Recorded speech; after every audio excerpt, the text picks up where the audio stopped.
Hello, everybody. Welcome to the last day of our series of webinars. Welcome. It's Thursday, man. I love Thursday. Thursday's like, to me, the best day of the week. It honestly used to be the best day of the week because, well, when I think about what I would probably consider to be the best time of my life, which was college, that was kind of when the weekend started. So yeah, Thursdays always resonated well with me. And even after college, for a long time, we would get the boys together and just kind of hang out, do whatever we do, watch sports, play video games, etc. So I hope you guys are having a good day, and I hope it's only uphill from here so far. I know I'm looking forward to tomorrow when we get to me and Marielle are going to the Caribbean, so that's gonna be nice. But welcome. All right, today we are planning on talking about uploading, all the things associated with the upload process to Merch by Amazon.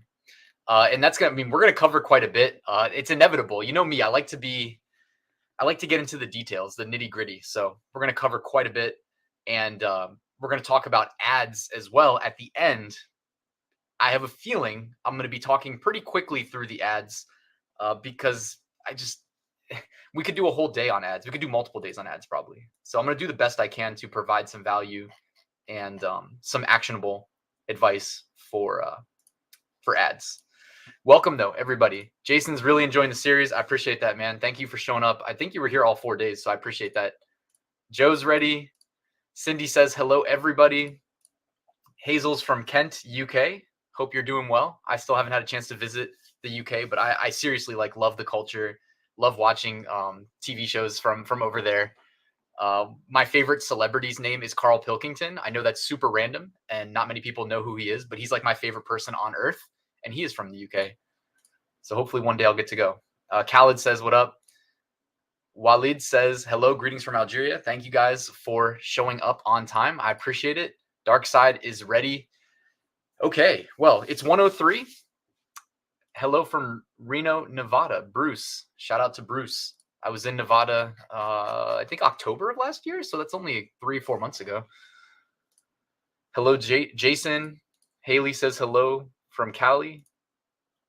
Holographic vibes. I know, it's the green screen for some reason, the hat and the green screen. Greetings from London, Mexico, Denmark. Global crowd. Love it. All right. We do have quite a bit to get to today, so can probably just get started, honestly. Let me see. All right. I got myself over here so I can see that I am live. It's all working. Israel, Denmark. I think we said Denmark.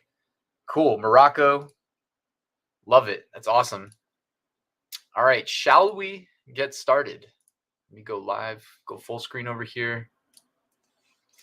All right. As we already said, it is day 4 of our 4-day webinar series. I do appreciate you guys for coming all 4 days. I know I recognize a lot of you guys in the chat already that were here all 4 days. So thank you for that. Everybody that has to go at some point, I will send out the replay so you can catch that afterwards if you need to. We're on Facebook. We're on YouTube. So, and I'll send out all the links, the relevant links in an email as well. So make sure you're on the email list, which the link should be in the description if you're not on the email list.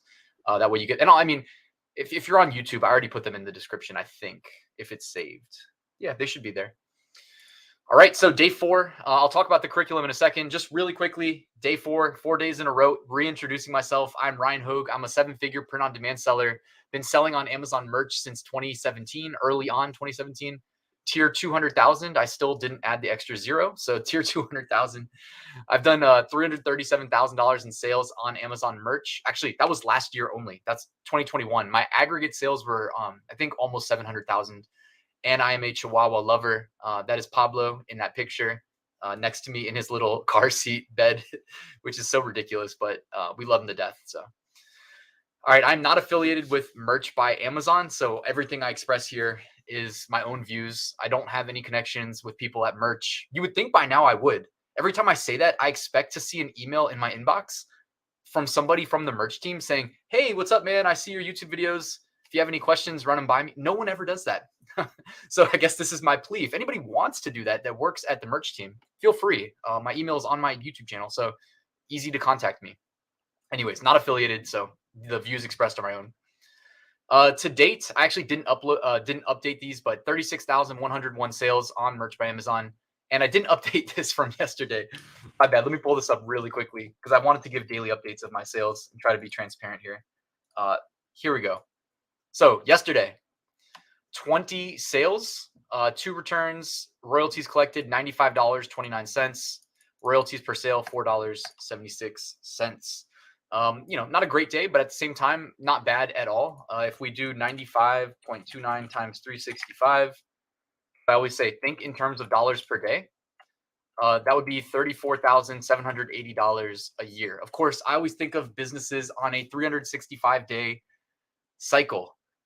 You guys know why that's important, right? Because some times of year are slower, some times of year are much faster. If you start business during the slow time and you give up because it's not what you expected and you miss all the fast time, it's like, what are you doing, right? Like, and if you start during the fast time, that's great, but then you're gonna have to go through the slow times as well. So I'm always thinking like fourth quarter, fourth quarter, fourth quarter.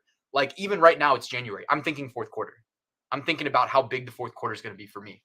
I did $10,000, just under 10,000 in profit in the fourth quarter in December. You know what I mean? That was less than a month ago. So whatever you need to do to inspire yourself. Let's see. Everybody's trickling in. So Israel, Vegas, Indonesia, Morocco, India, Bangladesh. Thank you for being here all 4 days. Yes, my pleasure. Thank you to Pretty Merch for inviting me to do this. Shout out Pretty Merch, actually. Here we are talking about Pretty Merch. Make sure you guys go grab the Chrome extension. I'm assuming everybody has it by now, but you can get it for free. And then should you choose to upgrade to Pro or Pro Plus, there is a link in the description with the coupon code. You guys already know the free version makes the dashboard go from being ugly and unintuitive to being awesome and useful.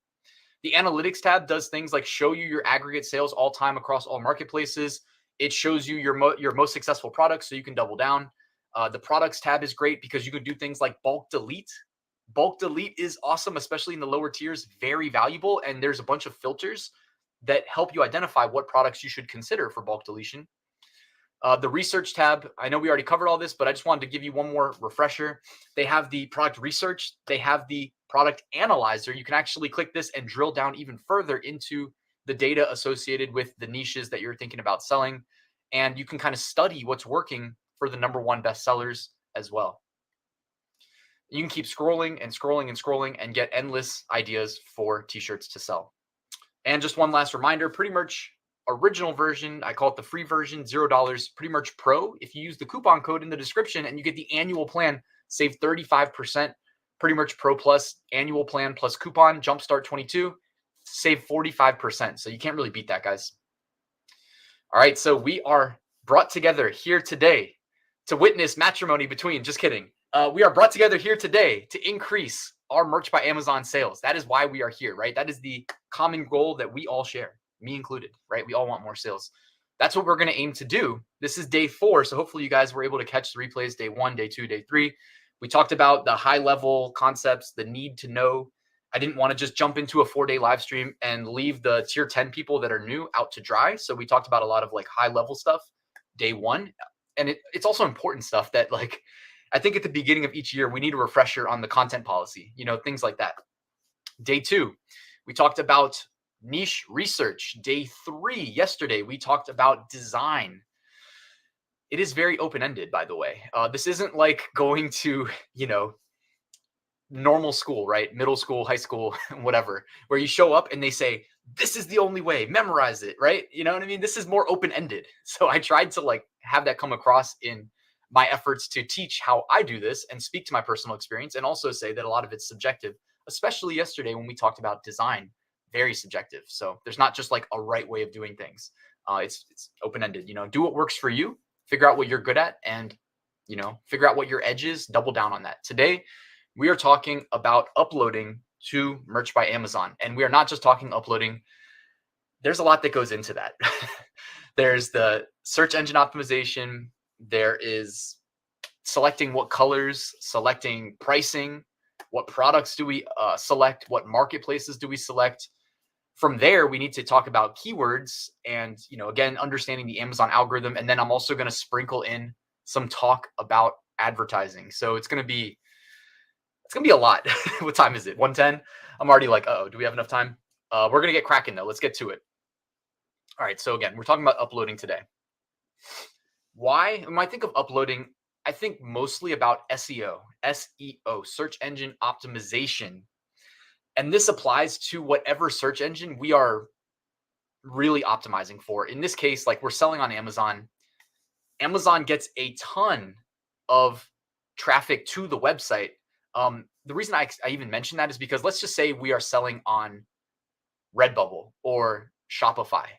Well, on those websites, we are going to be a lot more cognizant of wanting to rank well on Google because those websites are reliant on sources of traffic like Google, the most popular website in the world.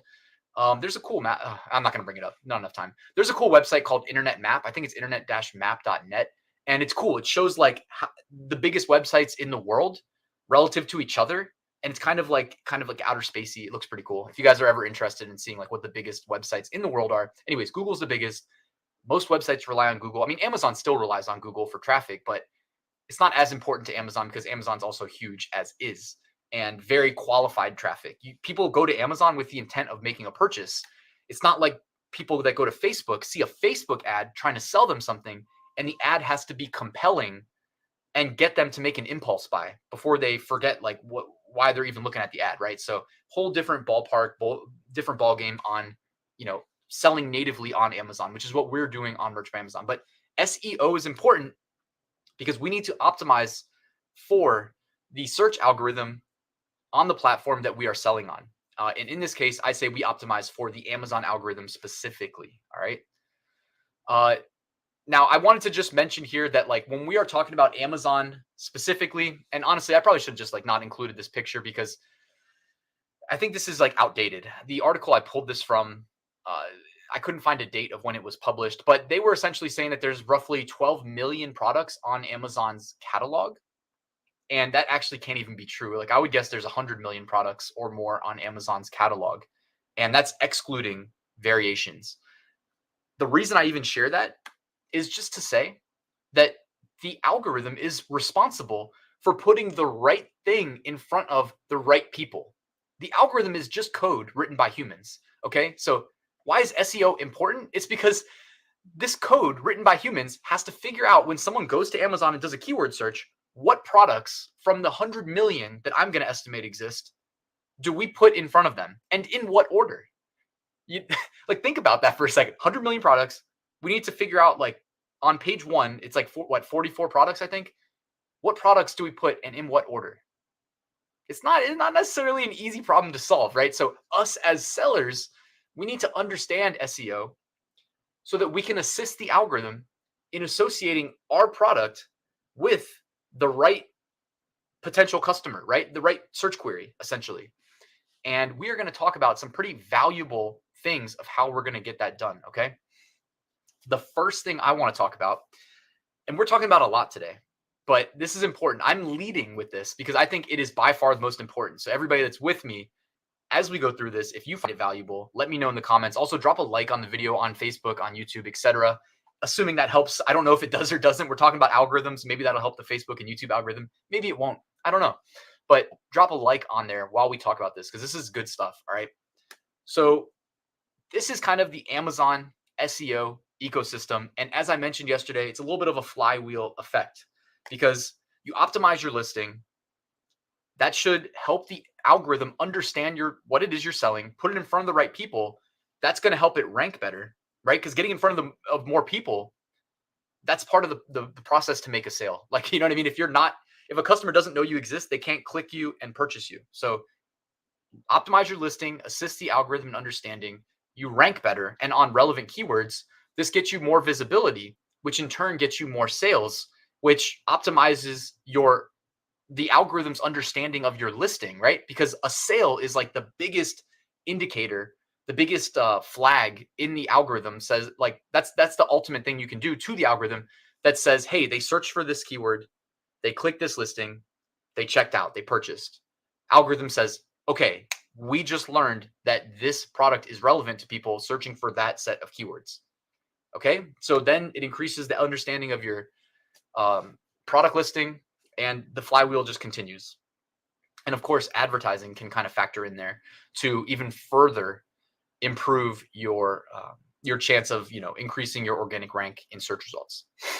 Now, there are a lot of articles calling the Amazon algorithm the A10 algorithm. However, I've read quite a few, and like I've never seen any of them confidently state, objectively that like Amazon said that they moved on from the A9 algorithm, which is like a real thing, to the A10. So I think people are calling A10 just updates to A9. So for what it's worth, I'm thinking of it as still A9 algorithm, just in its current modern state. Not that any of that matters, but when we're talking Amazon search algorithm, generally speaking, we're going to refer to it as A9. Okay.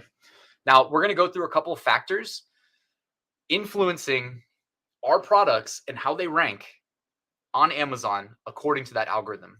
Okay. The first thing that it mentions in this article is that PPC, pay per click, or ads, is still relevant.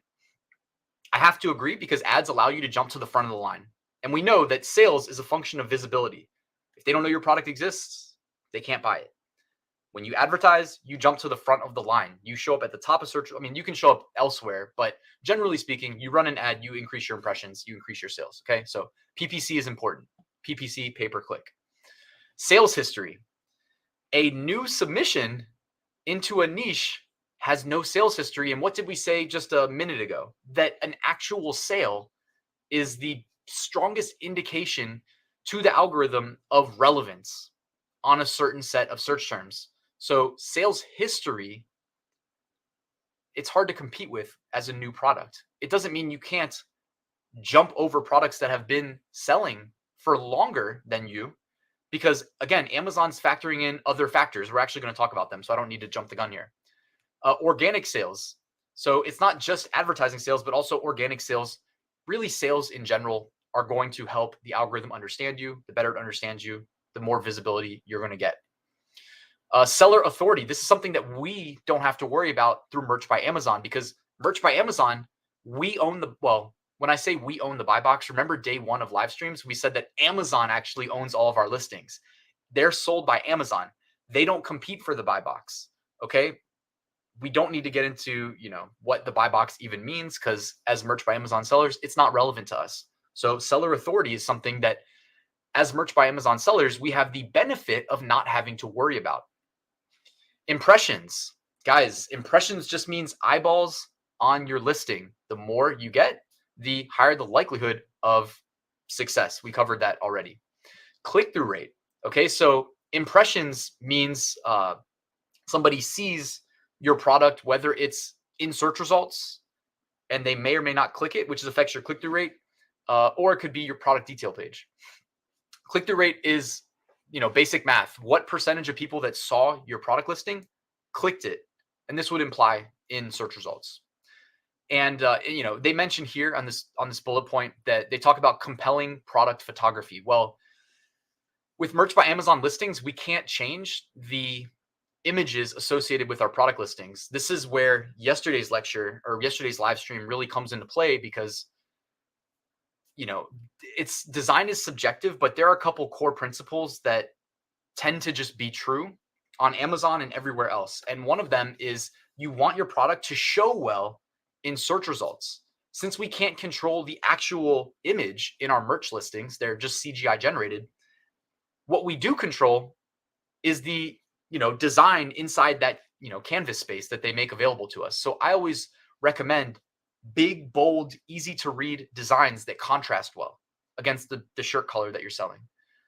The reason I dumb things down to such basic principles is because when people do a keyword search and they start scrolling through the possible things to buy, they're subconsciously making a bunch of decisions about, is that good? Is that not good? And it's happening like in a flash, you know what I mean? In microseconds. So the more you dumb it down and make it easy for their brain to comprehend, I think, in my mind at least, the higher the likelihood of them seeing, understanding, and clicking and purchasing your product. Okay. And increased click-through rate is another mechanism. It's another quantifiable data point that the algorithm understands and can associate with all the listings in their catalog. Beep, beep, boop, A10. I like that. That's what the algorithm says when it's trying to when the algorithm's trying to police 100 million products on the catalog. It's just like beep, beep, boop. That's a robot noise. All right. Internal sales. So basically, Amazon is monitoring sales that come from their platform, whether it's you go to Amazon.com homepage, keyword search, click in search results, go to cart, check out, purchase, right? That's most people's journey. Some people, and when you do that, by the way, it's probably easier to measure the conversion rate, but some people go directly from off of Amazon to your product detail page. So they don't go to the homepage, keyword search, they don't do all that. They go straight to your product listing. That could be because you're ranking well on Google. That could be because you drive off of Amazon traffic through social media, through ads. Briefly, I'll talk about, like, I had an Amazon agency, and I wouldn't do this for merch products, but I did it for an FBA product that I sell in December. So in like the hardest time of year to rank, the most cutthroat time of year. And we did it kind of before the prime holiday season. I did a video talking about this on YouTube, and we paid for Facebook ads basically, and they can do Google ads as well, but we didn't run those. And I drove a bunch of off Amazon traffic to my listing, and I improved my organic rank from 8 to 2 on the primary highest value keywords. And it was done on a span of like 2 to 3 weeks. So if you actually time this right, you can make a big impact. And I mean, you can do it for merch products, but keep in mind, if you're not in brand registry, you cannot track conversions. Therefore, you can't really figure out what to attribute to your off Amazon ads and your others, organic sales. I know we're talking about a lot of stuff today. I could talk, we could do a month of live streams to get into like the actual nitty gritty of this, but hopefully I'm not, doing too bad of a job explaining. So anyways, I grabbed those ideas from this article on sellerapp.com. I will include it in the YouTube description. I will send it out in an email to everybody else as well. In case you want to read this article for yourself, it is pretty good. It's only a 5-minute read. All right, let's talk about uploading now. All right, when we are creating a product listing on Merch by Amazon, we've all probably done that. If anybody hasn't done that yet, I'm assuming you're not accepted into Merch by Amazon yet. So good luck getting an account. Whole nother topic there, but good luck. So uploading, really, I break down in my mind into 2 steps. Actually, they break it down into these 2 steps for us. You create the products. Are we selling a t-shirt? Are we selling a hoodie? Are we selling it on, international marketplaces or just the US market? And then product details. And I think of that as just SEO, right? Search engine optimization. So when we're creating products, we have quite a few products at our fingertips as options to sell. For some reason, they still make the premium shirt unselected by default. I don't know why they don't just enable it. Anyways, I'll show you in a second. So as far as the product selection goes, you guys are familiar. Standard t-shirt, premium is the Bella Canvas 3001. I think every other product that's apparel is from a brand called Port and Company. Okay. And it's not, in my opinion, it's not that high quality personally. The Bella Canvas 3001, I'm a fan of. So that's the premium shirt, but it also comes with a higher base cost. Each different product has a different base cost.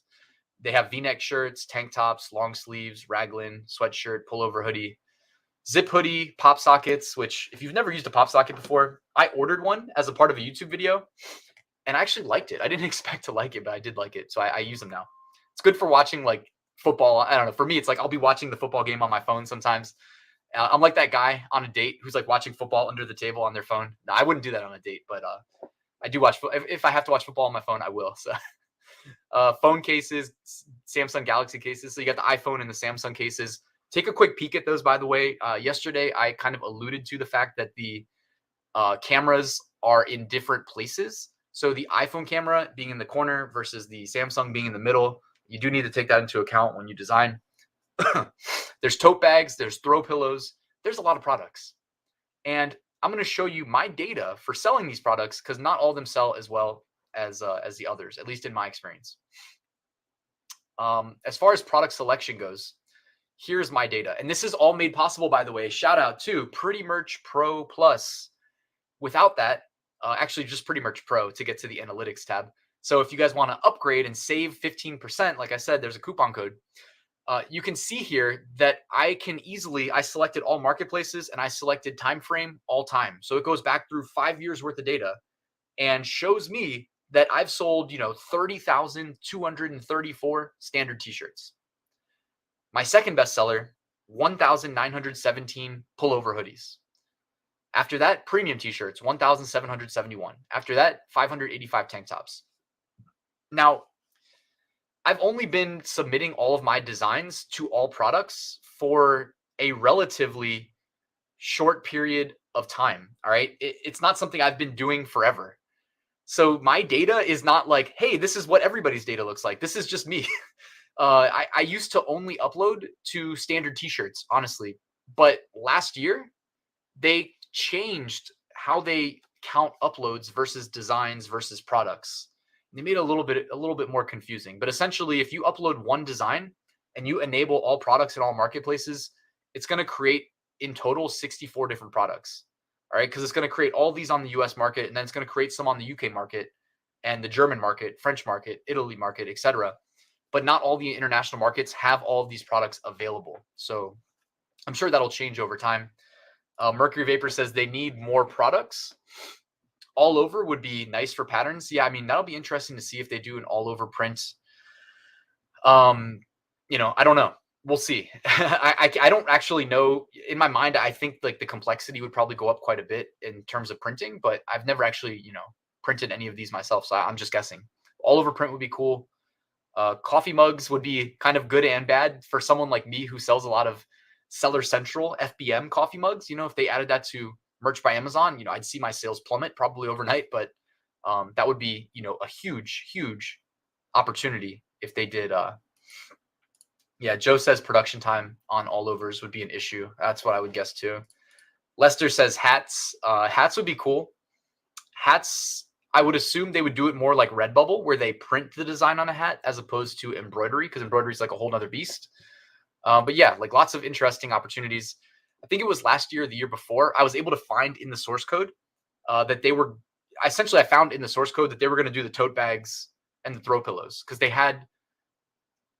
Yeah, I don't have to bother you with they had code in there, all right? And they labeled the code for what the product was. So it was easy to find.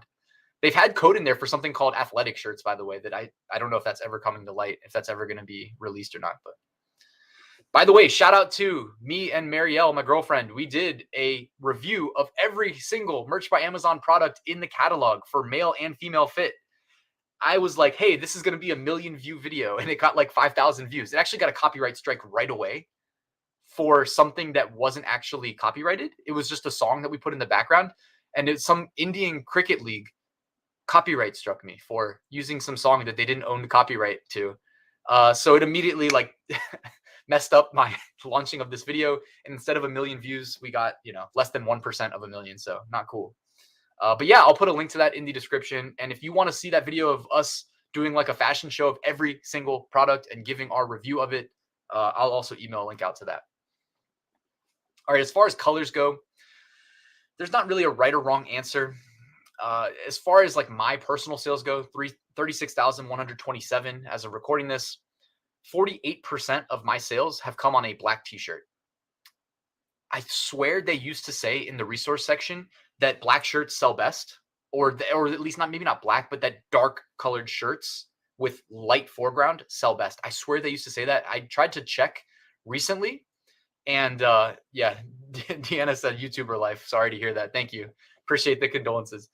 But yeah, like in my experience, the dark shirts sell really well. It also helps that I optimize all of my designs to be light foreground, dark background. When I say dark background, I just mean to be sold on a dark shirt.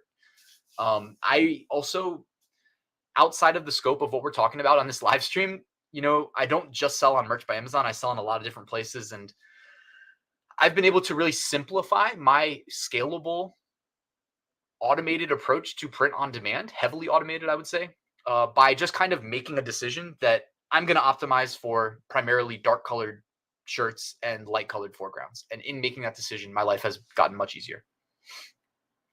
Also, from the Merch by Amazon resource page, because guys, they do actually have like a resource section. I have love for everybody that doesn't read it and just comes to YouTube and finds my videos. That's awesome. I appreciate the views. But they do have a resource section in Merch by Amazon. It's in the top right corner. You click resource, and I'll link to this page in the YouTube description and in the email. But they have some good stuff about, just if no one's ever done a sample order, it's worth knowing and seeing this at least once, that how you may see it on screen may not translate to how it's printed. So it's worth considering, generally speaking, that I don't know. I would just keep it so much more simple than this, generally speaking. Like, You can just do like really good contrast. Use complementary colors. Complementary colors would be like white and black, or I don't know, yellow and purple. Even yellow and purple is more complicated than it probably needs to be, but you know what I mean. Like colors that look that when put next to each other, the human eye can differentiate them. All right. Also, the printing machines, as you can see, they don't necessarily get it spot on from what you see in the mock-ups. Also, real quick aside, I wanted to share this story with you because I thought it was pretty cool. I ran an experiment. I think this was in 2020 because I saw this on like Twitter or somewhere, where someone had like a gym shirt that you couldn't really read what it says until you were sweaty. And it says when you're sweaty, it says you can go home now.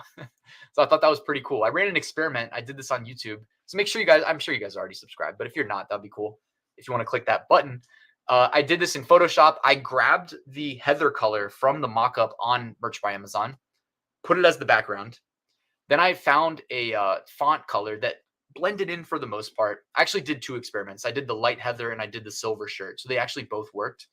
But in summary, actually, I just realized I put the heather here and then I put the silver shirt here. So I just kind of mixed up the two. My bad. But I do have a video on YouTube where I show you the actual correct way of doing it. Anyways, it worked. So like the shirt you couldn't really read it or see that it had text on it unless you looked really closely. And then when you get it wet, it worked. So you can actually do that on Merch by Amazon. However, marketing that shirt is going to be very difficult because it's going to look more or less like this. So while you can do it, I don't know that I would do it through Merch by Amazon specifically, even though in my test I did it through Merch and it worked. So just kind of interesting, fun little story there. When it comes to pricing, again, it's subjective. There's not a right or wrong way of going about this. But generally speaking, a lower price creates an incentive for people to buy from you and not the higher priced competitor. All right. We already knew that.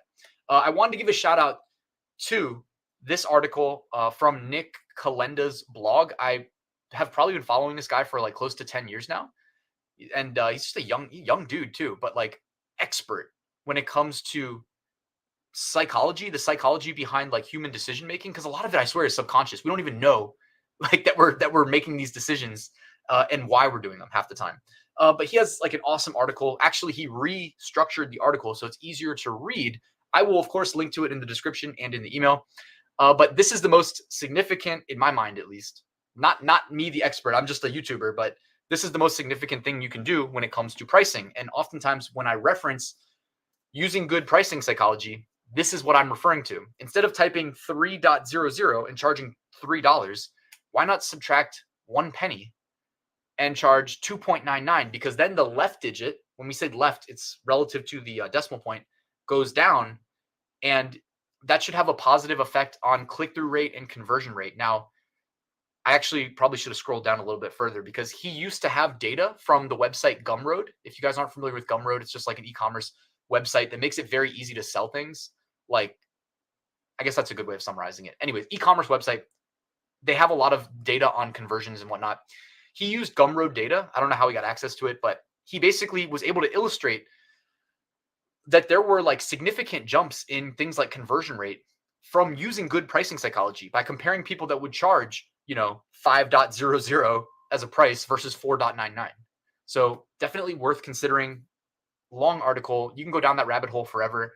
But generally speaking, there are some high level concepts. This is probably in my mind the most significant one is if you can reduce the left digit by subtracting a very small percentage of the price, overall price, like in this case, 1 penny, do it. All right. You guys already knew that, but I mean, worth reminding. And then generally speaking as well, pricing, before we move on, I think if you are in a low tier, tier 10, tier 25, tier 100, to me, like you start really optimizing for profit, like in tier 1000 or 2000. That's just my personal opinion. I would price to make no money, $0, regardless of what you're selling. Could be a hoodie, could be a standard t-shirt, whatever it is. I would price to make $0. Okay. Because you want to create as much of an incentive as possible to just capture a sale, because the sale leads to a tier up. Tier up means you can sell more products. There is a correlation between how much you sell, how many products you have available for sale, and how many sales you make. I mean, not many people are going to disagree with that. It's not like it must be that way, but it certainly in the vast, vast, vast majority, 99.x% is going to be that way. You sell more products. Whoops, I just hit my mic. You make more sales, generally speaking. So any incentive you can create for people to buy from you, leverage that. When you're ready to optimize for profit, increase your prices. Now you can also, because you remember how we said Amazon will remove your products automatically if it doesn't make a sale in the first 365 days. Well, knowing that, there's an argument to be made. You could initially list your products at $0 or at a very minimal, like for instance, the standard t-shirt. You can list it at $13.07, make zero profit. That's the lowest you can go. Or you could list it at like $13.99 or $14.99. It's still pretty low and you at least capture a little bit of profit. It's up to you. You know what I mean? There's no right or wrong way to do it. I have my personal preferences, and then after you make the first sale, you can up the price to like $19.99 and capture $5 and change profit per sale. That's what I personally aim to do. Regardless of what I'm selling, I want to make at least $5 profit per sale, but I'm also in a higher tier. I don't need another tier up, so I just need the profitability. So I have my own personal, this, again, we could talk so long about like at this tier, do this, at this tier, do this, at this tier, do this. And we're just attempting to make sense. I'm just one person. I'm a talking head on YouTube. So this is just my opinion. Like I always like to say, lots of different ways you can go about it. All right, next up, keywords. All right, and real quick, with keywords, guys, I remember when I was just getting started on selling on Amazon in general. I started FBA and merch at the same time, coincidentally. Honestly, it wasn't like planned or anything. My FBA, I had more control over that. With merch, it was like I applied, I didn't get in. I applied again, I got in pretty much right around the same time my Seller Central was active and my first product was launching. So it was just kind of lined up. Call it fate. With keywords though, I used to just listen to so many podcasts, read so many people on YouTube. And the one thing that like I personally, in my experience, heard was people placing a ton of emphasis on keywords to the point where I thought it was like some secret code that if you cracked, you would be super successful. And I just want to share my personal opinion that that's not the case. Like, yes, you need to include relevant keywords and be strategic in your keyword selection, but it's not like some silver bullet that's going to get you to the top of search results because you put the right keywords in the right order. All right. I used to think that because like a lot of people made it sound like that, and they would say, oh, pay for this tool and that tool. And like, hey, I'm all for paying for tools if it's going to help, but like, keyword tools are like probably one of the last tools that I would pay for, right? Like I do have courses where I talk about this stuff pretty in depth and there's a lot of free keyword tools. However, you don't really even need necessarily tools. Like I'm going to show you like two easy ones. All right. The research tab in Pretty Merch Pro Plus. All right. Actually, I split these in a weird order. My bad. I meant to include, real quick. What I meant to do is take this one from up here and bring this down here. Where did it go? Sorry. All right, here we go. Let's do it in this order. All right, keywords. We are live, guys. This is not pre-recorded. I'm not going to edit that out. Even when I'm not live, I don't like to edit my videos too heavily, so I'd probably leave that in. Anyways, keywords, 2 quick, easy, free. Well, this one's free tools. AMZ Suggestion Expander. We talked about this 2 days ago. This is a Chrome extension that you can download for free. It's used by over 100,000 Amazon sellers. And when you do a keyword search on Amazon, it expands the autocomplete. It gives you keywords before. It gives you, and that's, in this case, I typed in one keyword. I typed in Tuesday because the Tuesday shirts were selling really well. It gives you suggestions for keywords to include before. It gives you suggestions for keywords to include after. All right. In this case, if we're selling a Tuesday shirt, we know that the primary keyword is Tuesday, TWOSDAY. But there's also these things called long tail keywords, and that can include keywords before, it could include keywords after. AMZ Suggestion Expander also includes long tail keyword suggestions. You don't need to guess. When you look at autocomplete, unless it's like a brand new niche that doesn't have data, so autocomplete isn't helping, generally speaking, it will tell you what people are searching for. So it's like, hey, you don't need to guess what keywords to associate with this. It's telling you what keywords people are typing into the search bar. If you're selling a product that didn't used to exist and now it exists, again, the algorithm's trying to police a catalog of 100 million products. And that's my guess. I don't know if it's actually 100 million, but that seems about right. It could be.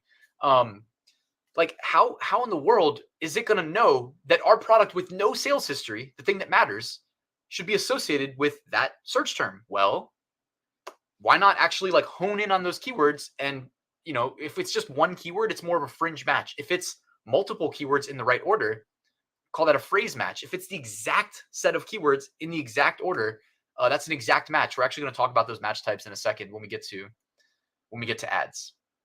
Doing that too with keywords, Lester, you too. All right, the research tab of Pretty Merch Pro Plus as well. It does keyword analysis down there at the bottom. I mean, it pulls in the title, it pulls in the brand, it pulls in the bullets, but it also includes keyword analysis. All right. Now, to me personally, guys, and that's just one of the perks of Pro Plus. I mean, honestly, to me, Pro Plus, the research tool, is best for finding niches to sell in general. The keyword analysis is just like an extra icing on the cake that you know. All right. And a quick tip. This is honestly, I put the highest precedent on the title. Okay. Because when we submit a product to Merch by Amazon, we include the brand, we include the title, we include the bullets and the description. I just ran a test last month. I think it was last month.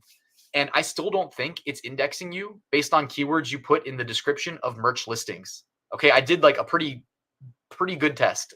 It doesn't mean that the algorithm couldn't have still screwed me over and made the test not valid, but I put words in a description that didn't exist on the Amazon catalog.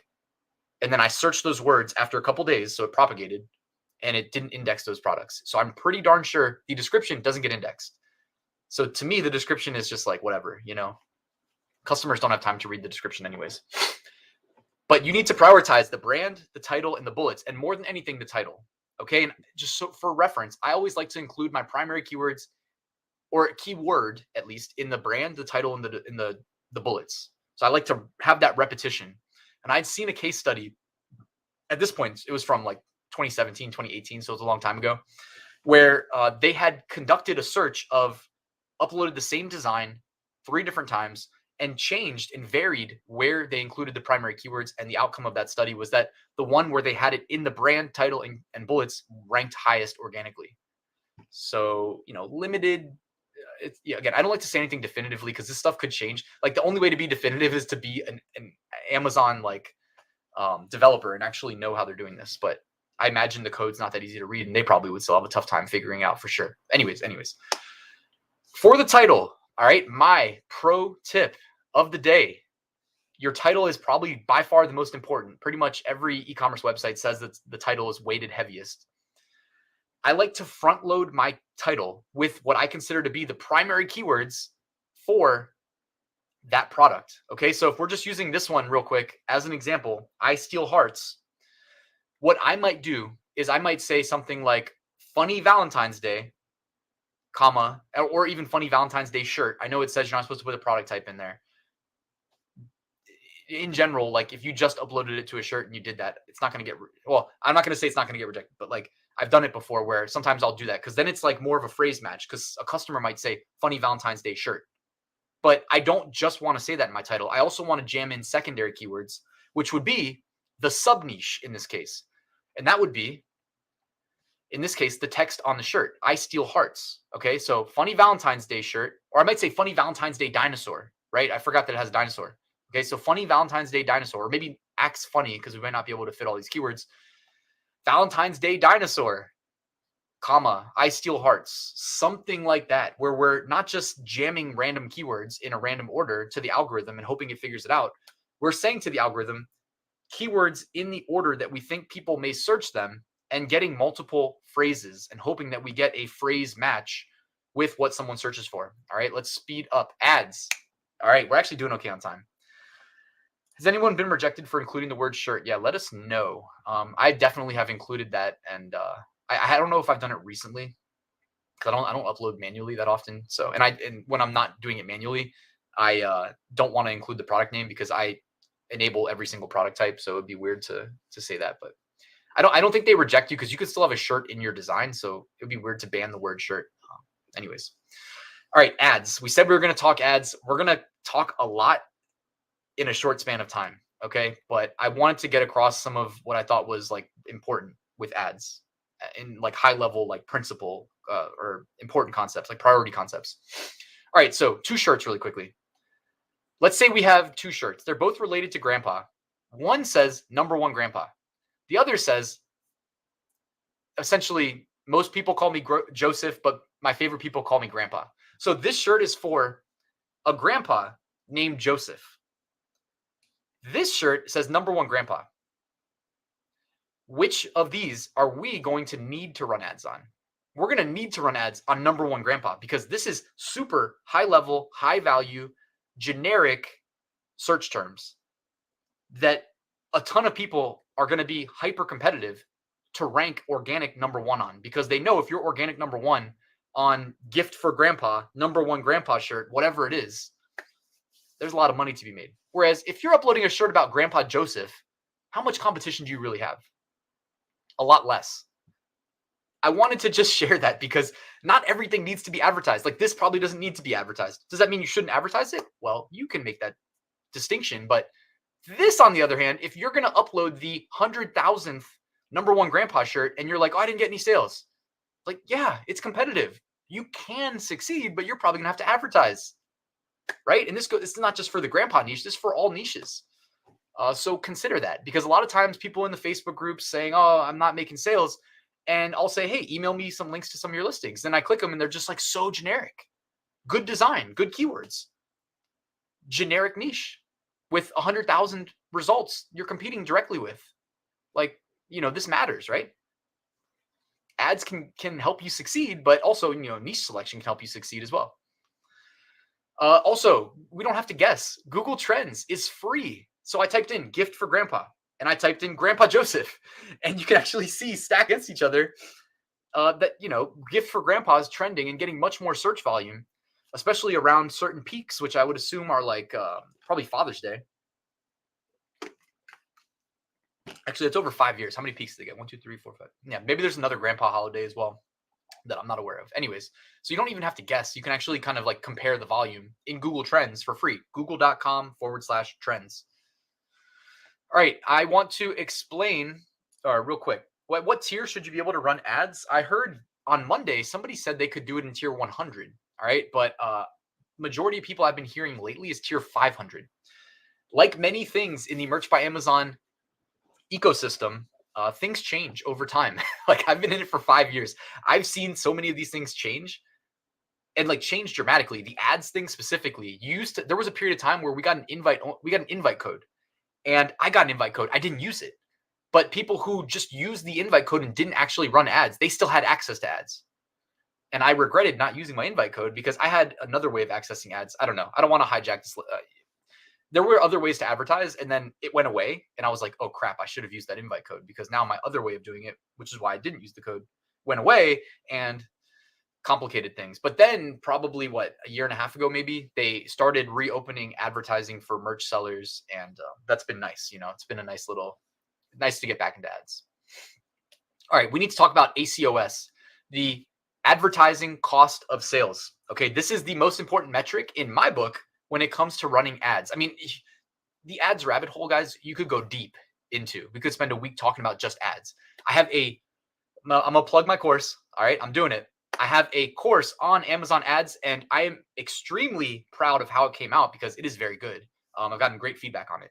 Just had somebody email me today, like literally on my side monitor, saying that they loved it. All right. And I'm not just saying that, it's really good. All right. And we're going to try to sum up ads in like 10 minutes, which isn't really possible, but this is something that's like a core competency. ACOS. All right. ACOS, advertising cost of sale. This is the metric that I think we should be, if you're just learning about ads right now, you need to remember this. All right. It is your ad spend divided by the revenue generated from your ad spend.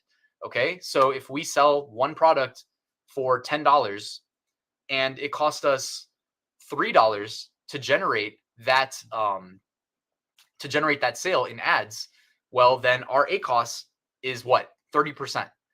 Now, if our profit margin is 30%, then we just broke even, right? You see what I'm saying? So ACOS is a great metric for figuring out if you're profitable or not. And just as a general rule of thumb for the average person running ads, you want your ACOS to be less than or equal to your profit margin. Now, more advanced advertisers may be perfectly okay with the ACOS running wild and running really hot, much greater than your profit margin. Because guys, remember what we talked about way early on. Sales it's the flywheel, right? Sales lead to better understanding of your listing, which leads to more visibility, which leads to more sales. And if they come from organic or ads, it doesn't matter. So some people are willing to spend $1,000, $2,000 on ads, lose money, but see their organic rank improve and then make that money back. Okay. But that's an advanced strategy. Generally speaking, your ACOS should be equal to or less than your profit margin. All right. And with merch products, it all depends on what you're pricing your product at, because that's going to change your royalty. So it gets a little bit like convoluted and stuff like that with advertising merch products. And that's why it's tough to jam into 10 minutes. But that's why also like having a formalized pricing strategy, like your standard t-shirts are always at $19.99, right? That way what is it? 5.23 divided by 19.99. Of course, there you go, 26.1%. All right. So if you're selling at 19.99, your standard t-shirts have a profit margin of 26.1%. So your ACOS would be able to be 26.1% or lower for you to be profitable. All right. And anybody watching the replay, pause and just set this up in your advertising console, because for some reason they got rid of it by default. It used to be there by default in your metrics that you would see. Now it's no longer there. So you can still add it. You got to go to columns, customize columns, and then click advertising cost of sale, ACOS. When you do that, you will be able to see your ACOS. I don't know why they hid it. It used to be there. Then they didn't include it by default. Anyways, that's a metric you want to pay attention to. Make your life easy. All right, next, targeting. And we're just going through these. We're breezing through these concepts, guys. So I apologize that we have to move quick. All right. So there are two kinds of targeting that you can run with your sponsored product ads. There's also different types of ads, etc. But generally speaking, the two types of targeting are automatic and manual. Okay. Automatic and manual targeting. With automatic targeting, Amazon, I'm not going to read this to you, but Amazon will read the keywords in your listing that, by the way, we control, right? So they're going to look at our brand, not brand. They're going to look at our title, our bullets. I don't know that they're going to look at our description or not. I don't know that. I would just be guessing. But title and bullets for sure. And they're going to automatically determine what keywords that customers search for that we may show up on. And this is if we launch an auto campaign. All right. The campaigns have to be either auto targeting or manual targeting. So if you have a product like the I Steal Hearts shirt, my recommendation is to make both, make an auto campaign and a manual campaign. All right. That is my recommendation, because the auto campaign is going to cast a really wide net. And over time, it's going to generate a lot of data for you about what keywords that it's advertising on are performing well and what aren't. And guess what you do with the ones that are performing well? Move them to your manual campaign, where you can be more direct and strategic about like how much you bid to advertise on those keywords, and also what match type you are applying to those keywords that you're targeting. Manual targeting is what it sounds like. It's the opposite of automatic. You're manually adding them. Now, match types. This is the last thing I think we have time to cover. Let's say that we are, or that a customer searches for iPhone 7 case. Okay, iPhone 7 case. I'm going to illustrate the three match types to you. I mean, there's actually more than three, but the three primary ones for manual campaigns are what we probably really need to understand right now. But a lot of this is so nuanced. Like there is other types. All right, so exact match. This is the most valuable. All right, this is like saying that I want to advertise on. Well, I guess we have it right here. I don't need to make an example. Don't we? We have an example, don't we? iPhone 7 case. So a customer searches for iPhone 7 case, and in our exact match, or in our manual campaign, we added the keywords iPhone 7 case, and we set the match type to exact match. Okay. Now, if somebody searches iPhone 7 case and we've got an exact match on that manual campaign, that's like ideally like perfect, right? And we're going to spend the most money to get that ad spot near the top, because in our minds, that's like and I used an example here that's pretty broad, like iPhone 7 case. What if it's like iPhone 7 case for Chihuahua lovers? Okay, that could be an exact match. And we can provide that in our ad campaign, because we know that our case is like got Chihuahuas on it and they're going to love this, right? So we go into the exact match and we spend more money on an exact match. Now, let's say that the customer searches for black iPhone 7 case, and we've got a phrase match on iPhone 7 case. Well, the customer searched for black iPhone 7 case. We didn't target the word black in our phrase match, but it's still a phrase match on iPhone 7 case. Okay, so we're targeting iPhone 7 case. Again, this is like in these examples, we're targeting iPhone 7 case for exact, phrase, and broad. So the same string of keywords. In this case, it would be a phrase match. It's not an exact match because they included the word black and we didn't. And on our bids for phrase match, because it's not as relevant as an exact match, that's the apex of relevancy because it's exact by definition, we would bid a little bit less. And from phrase match to broad match, an example could be that the customer searched for iPhone 7 black cases, plural. And again, we're just targeting iPhone 7 case. So we would bid the cheapest. And this is just one example. You get a feel for this over time. Broad match, just be a little bit careful because it's casting a really wide net. If you set really high bids, Amazon tends to find ways to spend your money because they, running ads. I mean, come on, that's like money for nothing to them. They literally, there's nothing in exchange. It's just placement in software, and they're making billions off of ads. So if you let them spend your money, they will find a way. And they've been increasing their ad inventory, meaning like they're finding different ways to jam in ads into the search results, into product detail pages, etc. And every time they do that, they make more money. Okay, so factor that in. You can set budgets, you can set daily budgets. You can go in and be active on a daily basis when you start out. Look at your bids. Amazon will provide suggested bids. I do recommend not using those, coming in lower than the suggested bids and working your way up if they're not effective at your lower bids. If you just start at the suggested bid, it's gonna instantly start generating like impressions and clicks, but you may be able to get away with doing it for cheaper, but you won't really know. And I don't like to work down. I like to work up. That's just me personally. All right. I think that's pretty much it for, man, I gotta take a deep breath. That was good though, huh? That was good. We could have talked a lot more about ads, guys, but it would have taken a long time. And really, the best way to learn ads is to just get in there and do it. Like I said, auto campaign, manual campaign, run 2 of them. Look at what's working in the auto. Take those keywords that are converting, move them to manual. You can start them as broad. You can start them as phrase.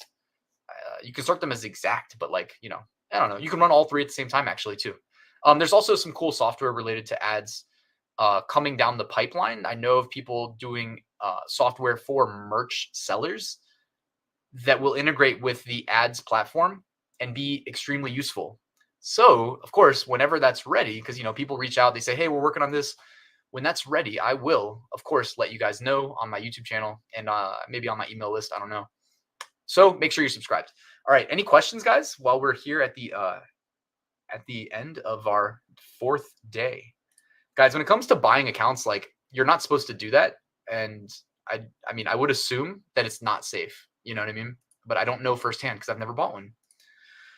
Other than number of sales and quality of designs, what are the parameters through which the accounts are upgraded? To me, I think to get tiered up, it is a function of your number of sales and number of uploads. So if you're in tier 100, I think you roughly need 60 to 80% of your tier in both sales and uploads. So if you've got 60 sales and 40 uploads, I don't know that they're going to tier you up because you don't have enough uploads. But if you had 60 sales, 60 uploads, you may get tiered up to 500.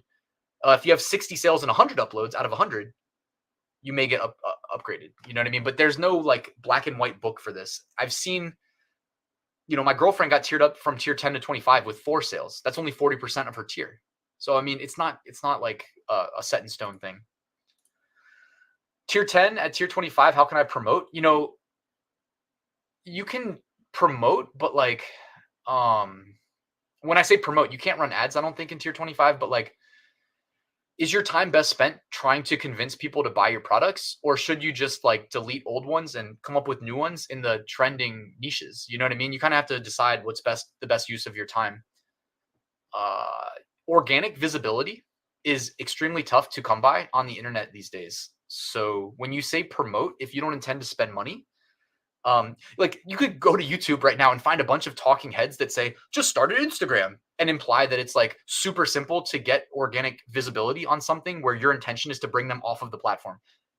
Think about that for 2 seconds. Like, these platforms make money and they maintain relevance by not taking people off the platform. So what do you think they're going to do to you, a new small account, trying to take people off their platform for free because you're not paying for ads? Like, they're going to limit your exposure, make it hard for you to succeed at all and get followers. And also, people don't like being sold on things. They don't want to be told what to buy. So it's like super tough question. I think you honestly just want to, in tier 10, tier 25, chase trends, delete old designs. I think that's, if your goal is just to make sales, to tier up, to make more money, I think you're better off just like deleting old designs, honestly. That's my personal opinion though, of course. And there's plenty of other ways to do it. Matthew, I appreciate that, man. Thank you. Yes. Cannot wait. Tomorrow, roughly about this time, I should be touching down. What do you use to upload at your tier? Seems impossible to manually upload.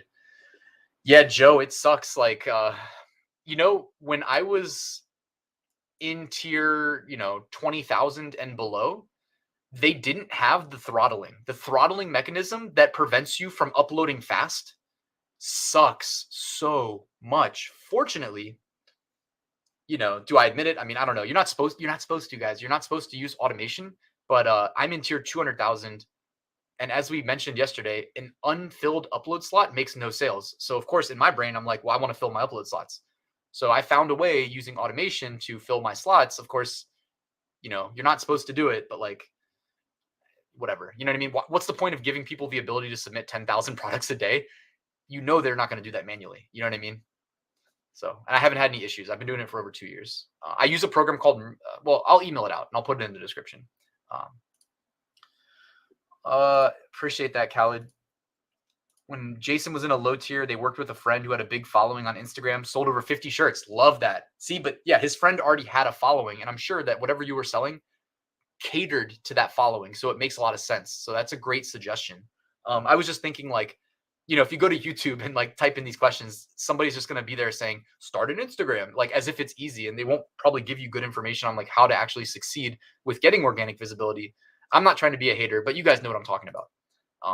I like to be more action oriented. And also it's just like, that's not the equation that those platforms are trying to like solve. They're not trying to help you not pay them to steal people off their platforms. You know what I mean? Appreciate that. Eva said, have fun.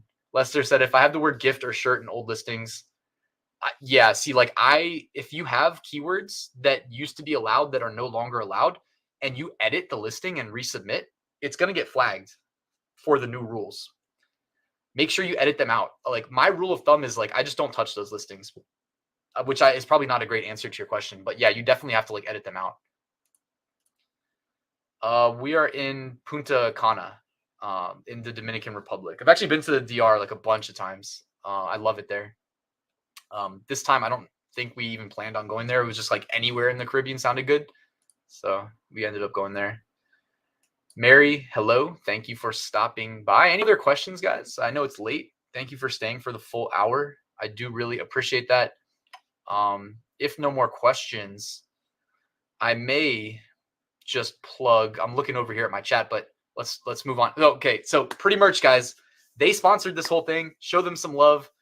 If you're considering upgrading, you know what made me upgrade in the first place to Pretty Merch Pro?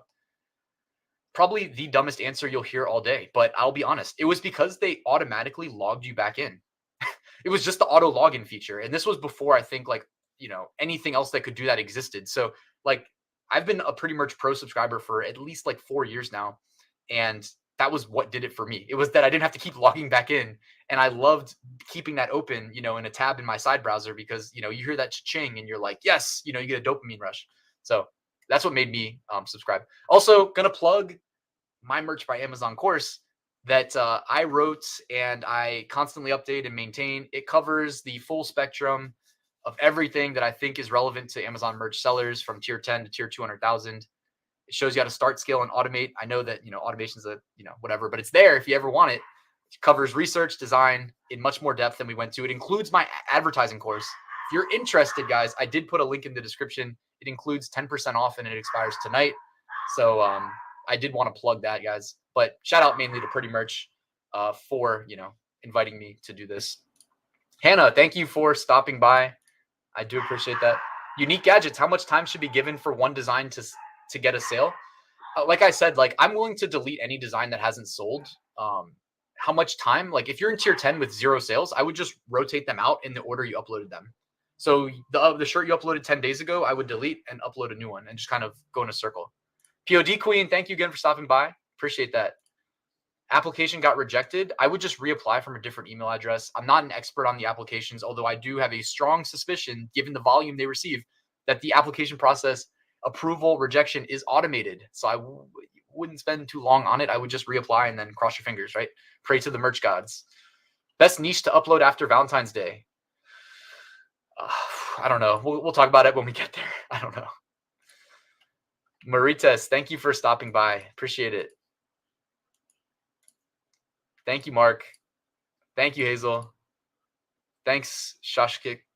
Holly's back. Holly, shout out to All Sunsets, my go-to resource for graphic design. She is one of the graphic designers there, so thank you. Can you guys hear the dogs in the background? Yeah, my bad. Yes, that's Pablo and Onyx. So, guys, thank you so much for stopping by. I do really appreciate it. It's a lot of fun. I'm going to go grab some lunch. Enjoy the rest of your day. I'll send an email out with all of the relevant links. Appreciate it. Have a good one. See you later.